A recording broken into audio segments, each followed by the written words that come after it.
Mabes Polri melalui Korps Pemberantasan Tindak Pidana Korupsi atau Kortas Tipikor bersama Polda Metro Jaya resmi melimpahkan tersangka Don Rito beserta barang bukti ke Kejaksaan Agung.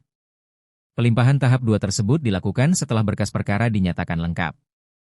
Don Rito diserahkan bersama barang bukti bernilai fantastis, yakni emas seberat 74 kg serta uang tunai senilai 543 miliar rupiah. Proses pelimpahan berlangsung di Gedung Bundar Kejaksaan Agung dengan pengawalan ketat personel BRIMO bersenjata lengkap serta kendaraan taktis. Don Rito tampak mengenakan rompi tahanan, tangan diborgol, dan memakai masker hitam.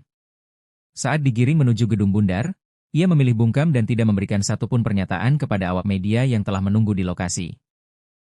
Selain tersangka, penyidik juga membawa sejumlah barang bukti yang disimpan di dalam boks kontainer, koper, hingga sebuah brankas kecil yang diduga berisi dokumen maupun barang bukti penting dalam perkara tersebut.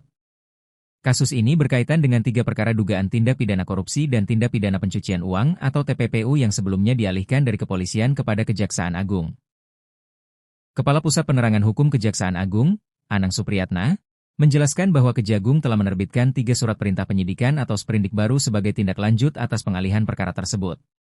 Ketiga perkara itu meliputi dugaan korupsi dan TPPU terkait PT Krakatau Steel, pengadaan batubara untuk PLTU PLN yang disebut mengakibatkan blackout, serta perkara PT Asabri.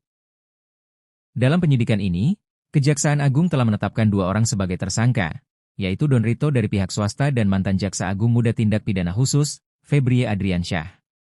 Penyidik menduga Don Rito berperan melakukan tindak pidana pencucian uang yang berasal dari hasil tindak pidana korupsi.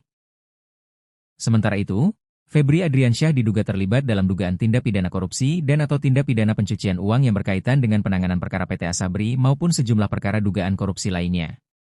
Untuk menangani perkara tersebut, Kejaksaan Agung juga telah membentuk tim khusus yang terdiri dari 9 jaksa senior, sebagian besar merupakan mantan penyidik Komisi Pemberantasan Korupsi atau KPK.